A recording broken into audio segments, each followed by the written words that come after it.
A paz, povo de Deus. Mensagem do dia. Uma atmosfera de amor em nosso lar é muito importante para que haja paz, tranquilidade e harmonia em todo o lar, entre as pessoas.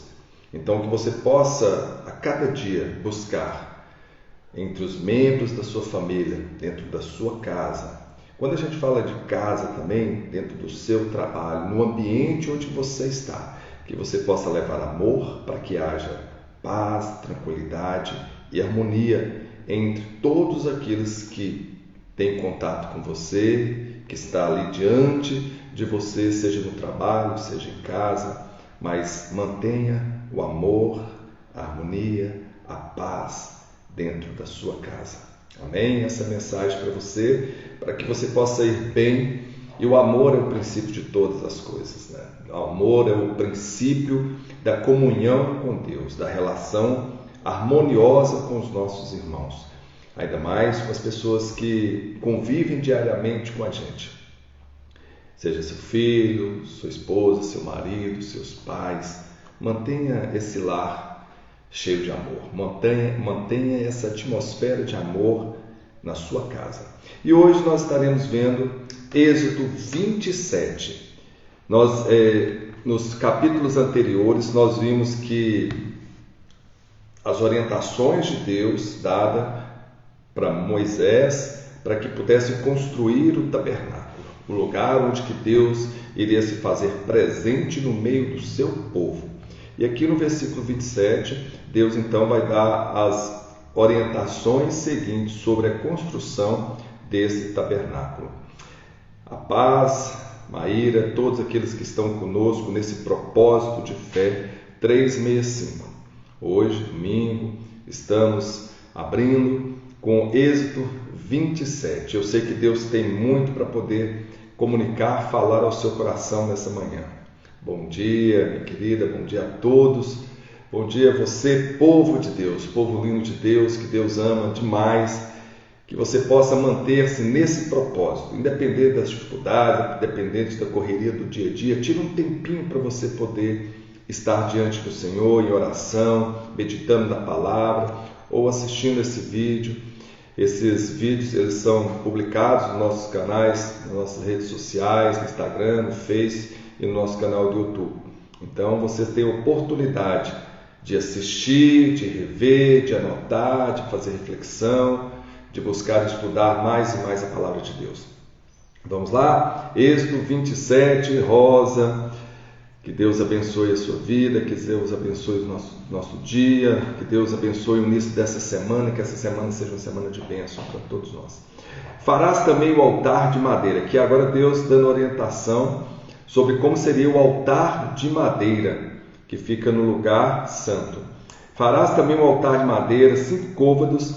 Lembre-se que sempre, quando fala em côvados, vocês multiplicam o valor de 5 por 45 centímetros. Aí vocês vão ter mais ou menos uma noção do tamanho exato. Farás também um altar de 5 côvados, será o comprimento, e 5 côvados a largura. Então será quadrado o altar e 3 côvados de altura. Aproximadamente 3 côvados vai dar 1,15 m de altura. 5 côvados multiplicando aí vai dar aproximadamente uns 2,25 m, né? 2 metros e meio aproximadamente. 2,5 m por 2,5 m e por 1,15 m aproximadamente. E fará as suas pontas nos seus 4 cantos, as suas pontas serão do mesmo, e o cobrirá de cobre. Então farás as suas pontas nos seus 4 cantos. Teria como se fossem uns chifres, as pontas nos 4 cantos do altar. E cobrirás de cobre. E far-lhe-ás também os seus recipientes, para recolher as suas cinzas e as suas pás, e as suas bacias, e os seus garfos, e os seus braseiros. Todos os seus utensílios farás de cobre.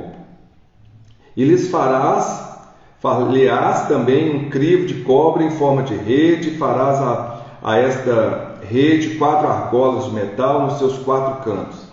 E as porás dentro da borda do altar para debaixo, de maneira que a rede chega até o meio do altar. Farás também varais para o altar, varais de madeira de acácia e os cobrirás de cobre. Lembre que toda madeira que era utilizada para a construção dos utensílios, inclusive aqui do altar, era feita de madeira. E aqui ela é coberta de cobre. E os varais serão postos nas argolas. Sempre para poder, como o povo de Israel estava peregrinando em direção à terra prometida, Canaã, a terra da promessa de Deus, que seria a terra de herança desse povo de Israel, eles tinham que mover-se com esse tabernáculo. Ele não ficaria fixo, não seria uma estrutura fixa. Seriam tendas móveis cobertas de pelo, cobertas de peles, de cordeiros, com animais marítimos, as tendas cortinas feitas de linhos, enfim. Eles teriam que mover, juntamente com todos os utensílios, com o altar, com a mesa da proporção, enfim. Eles tinham que deslocar com todo o tabernáculo, com tudo aquilo que estava no tabernáculo. Por isso que fala das argolas, das varas, para carregar todos os utensílios. E todos os utensílios que eram feitos tinham que ter um meio para poder deslocar com eles, para que as pessoas pudessem carregar. Farás também varais para o altar, varais de madeira de acácia, e os cobrirás de cobre, as varas que eram para poder carregar. Os varais serão postos nas argolas de maneira que os varais estejam de ambos os lados do altar, quando for levado. Oco e de tábuas o farás, como se mostrou no monte. Assim, mais uma vez, Deus faz referência de que esse altar, Moisés já havia visto esse altar, como que era o altar celestial, né, na glória de Deus, e ele faria tal qual era o altar que Deus havia revelado para ele em visão. Então ele teria que ser feito de tábua, coberto com metal, né, que Deus ordenara que fizesse, de cobre, e teria que ser oco para ficar até mais fácil o deslocamento. Farás também o pátio do tabernáculo. Aqui agora fala sobre o átrio, sobre o pátio. Então vocês lembram que eu falei? Eu acho que eu tenho até aqui um desenho. Vou tentar mostrar para vocês aí, mas depois vocês procuram no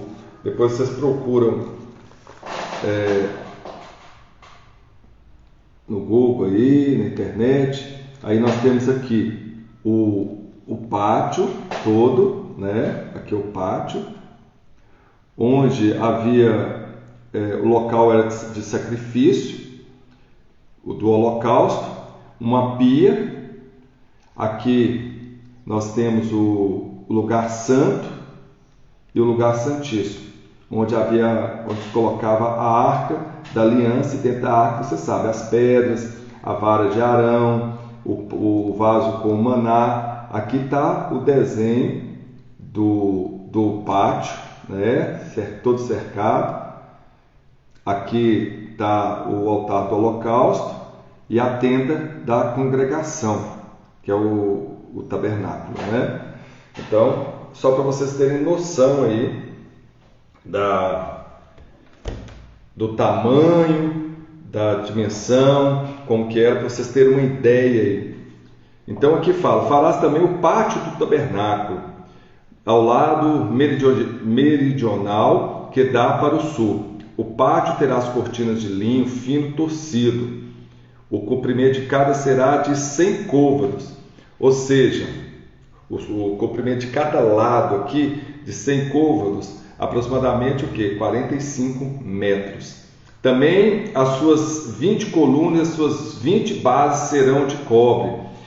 O que ia sustentar as cortinas seriam essas bases, onde seriam colocadas as colunas. Aí fala a quantidade de colunas e de bases. Os colchetes das colunas e as suas faixas serão de prata. Também como deveria ser coberto essas colunas e essas bases, que seriam de prata. Assim também para o lado norte, as cortinas do comprimento serão de 100 côvados, de 45 metros. Tanto de um lado quanto do outro seria de aproximadamente 45 metros, só para vocês terem ideia aqui. esse lado 45 metros e o lado de lá 45 metros. Tanto o lado norte quanto o lado sul do pátio 45 metros. E aqui, tanto à frente do lado leste quanto o oeste aqui, aproximadamente 22 metros e meio. Semelhantemente, a largura do pátio do lado oriental para o levantado será de 50 côvados, ou seja, a metade, o pátio é um retângulo, né? 45 metros de comprimento de um lado e do outro e 22 metros e meio de frente e do fundo lá, o lado leste e o lado oeste do pátio. De maneira que haja 15 côvados de cortina de um lado, suas colunas 3 e suas bases 3, e 15 côvados de cortina do outro lado, as suas colunas 3 e suas bases 3. E à porta do pátio haverá uma cortina de 20 côvados. Então aí está falando sobre a porta do pátio, por onde as pessoas iriam entrar, para dentro do pátio, onde existia ali o altar do holocausto. Tem dentro do santo o altar de incenso. O altar de incenso, e do lado tem a mesa da proposição, onde ficavam os pães, e do outro lado o candelabro. Agora, no átrio, no pátio, existia o altar do holocausto e a bacia de bronze onde se lavava.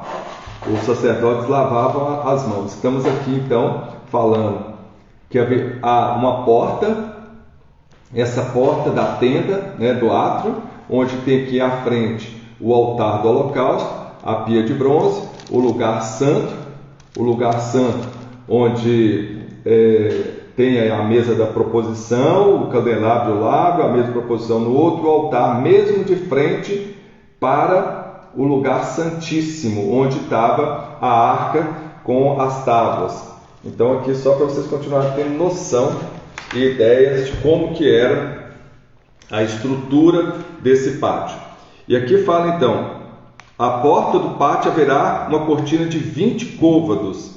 Então 20 côvados aproximadamente 9 metros. De azul e púrpura e carmesim, e de linho fino torcido, de obra de bordado, com suas colunas 4 e suas bases 4. Todas as colunas do pátio ao redor serão cingidas de faixas de prata, e os seus cochetes serão de pratas, mas as suas bases de cobre.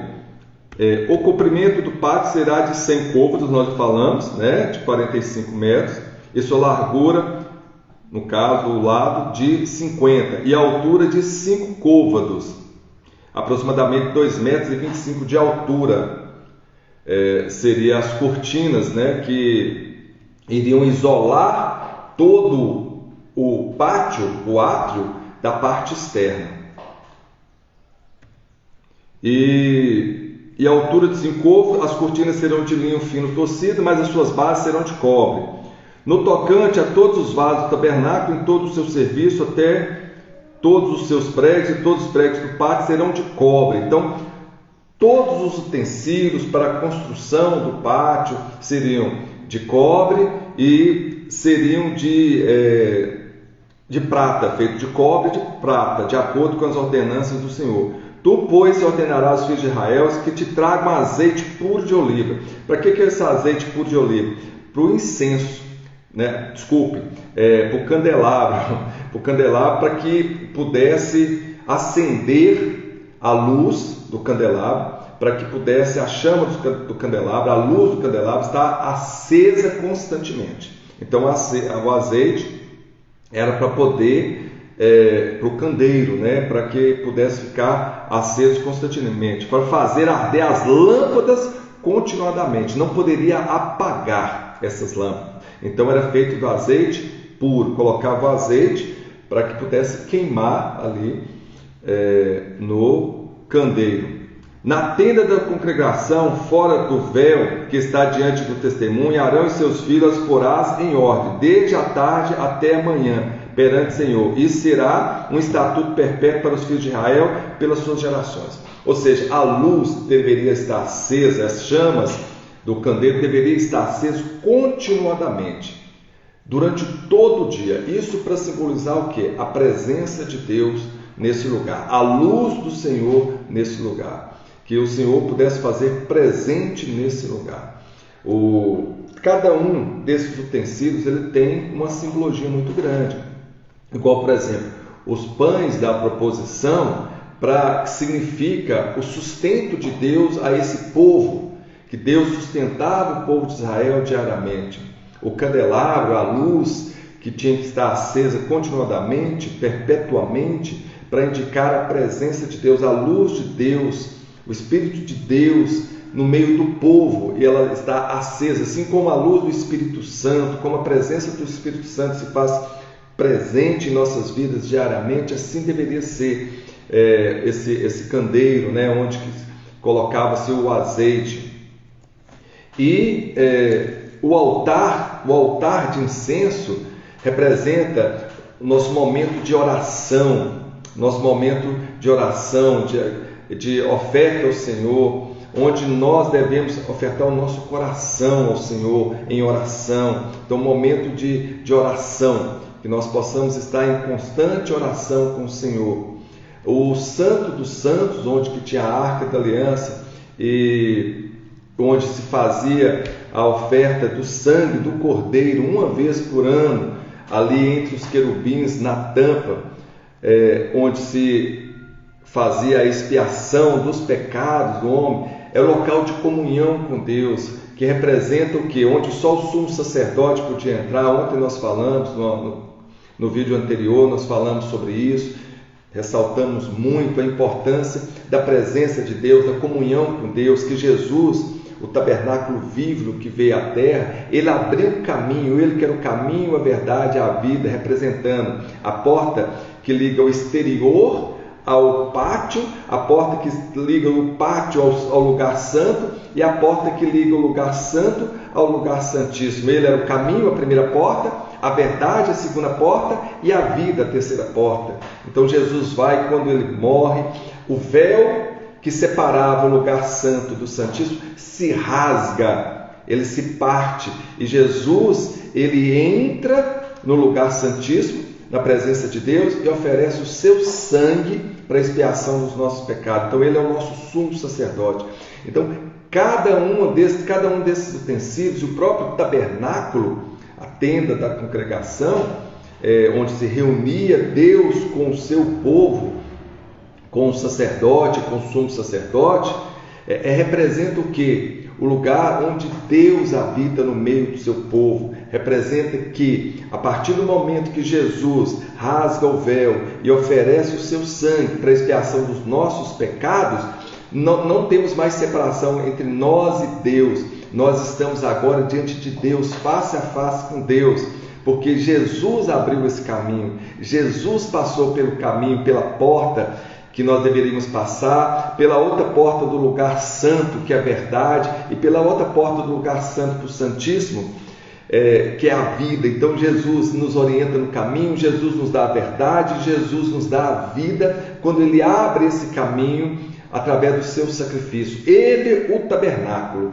Aqui nós vimos ontem que o tabernáculo era a figura do tabernáculo do céu, do lugar santíssimo onde Deus estava. Então Deus fez Moisés construir um tabernáculo terrestre, onde eles teriam que, durante a sua peregrinação, estar constantemente diante do Senhor, ali naquele tabernáculo, oferecendo os holocaustos, oferecendo os sacrifícios pacíficos, o sangue do Cordeiro para a expiação do pecado. Agora Jesus, o verdadeiro tabernáculo, que veio aqui na terra para estar no meio do seu povo, ele faz todo esse processo. Ele é o próprio sacrifício de Deus. Deus amou o mundo de tal forma que entregou o seu único Filho, para que todos aqueles que nele crê não pereça mais, mas tenha a vida eterna. Então Jesus é aquele que dá a vida eterna através do seu sangue, da expiação, para a expiação dos nossos pecados. E aqui está falando das dimensões. Esse capítulo trata apenas das dimensões do pátio aí,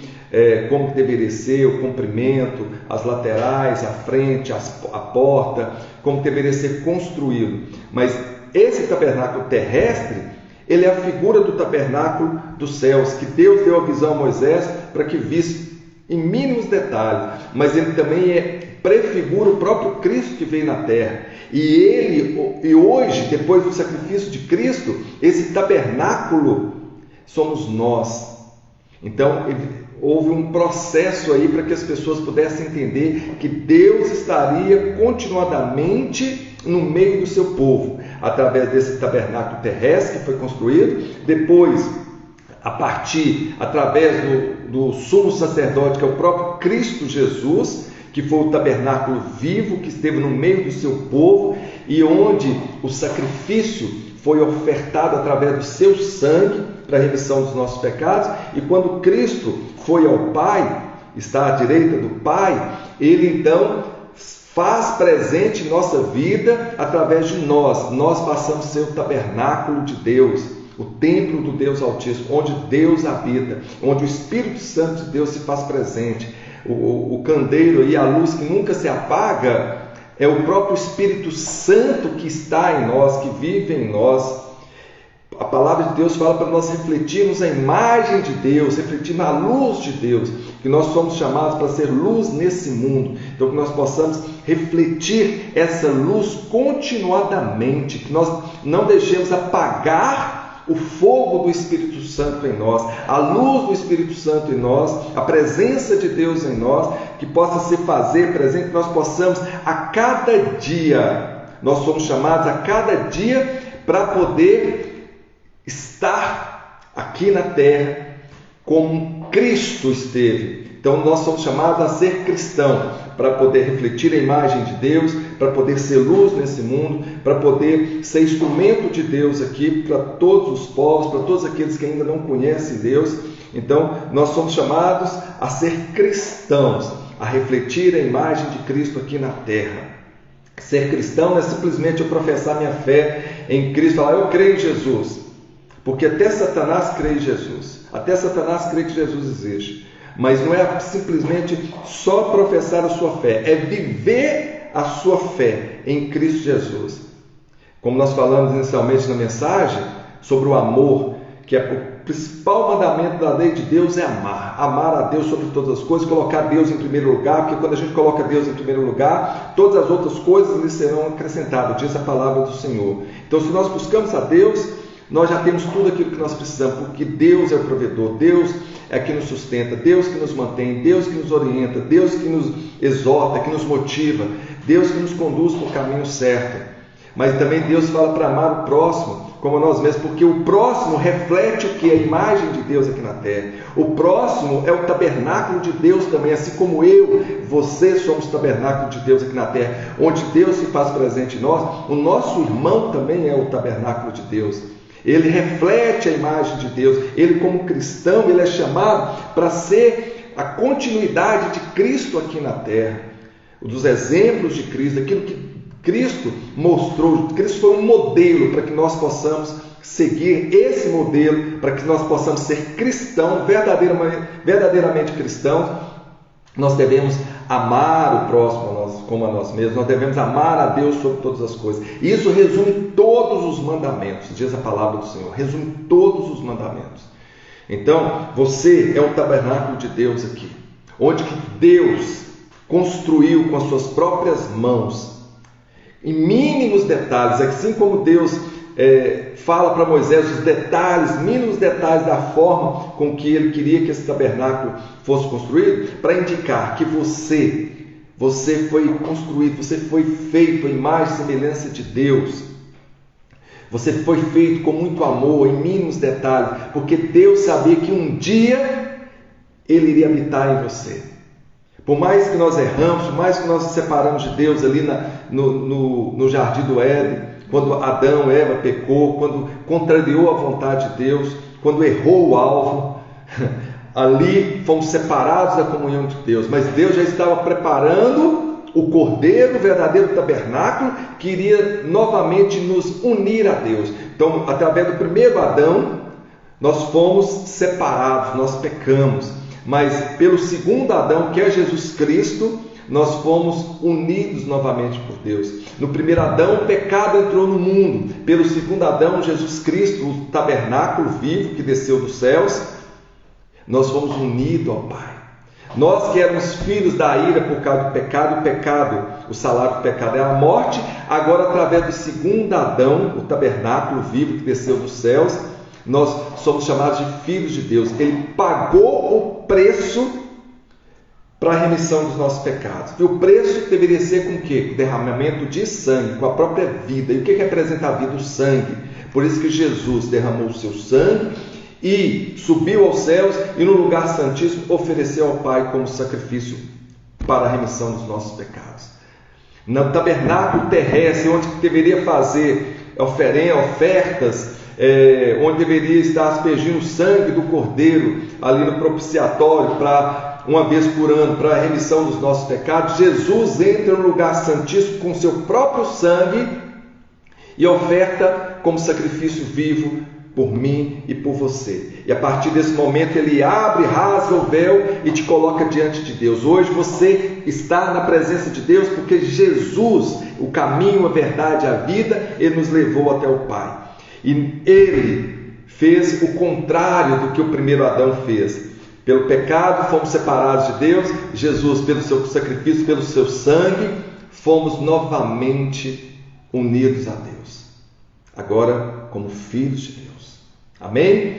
Que essa mensagem, que esse capítulo possa revelar no seu coração que hoje, como tabernáculo de Deus, como templo de Deus, a palavra dele é muito clara. Vós sois templo de Deus, onde o Espírito de Deus habita. Que você possa cuidar desse templo. Nos mínimos detalhes Deus o criou e que você possa ter esse amor por você e esse amor pelo próximo, pelo seu irmão. Amém? Aleluia, glória a Deus. E assim nós concluímos esse capítulo. Às vezes as pessoas podem pensar, esses capítulos aí meio chato, só fala sobre medidas de tabernáculo, mas isso tem uma simbologia muito grande para a nossa vida. O pão da proposição que estava ali, como nós falamos, é o alimento, é o Deus, é o maná que Deus dá ao povo todos os dias, o sustento.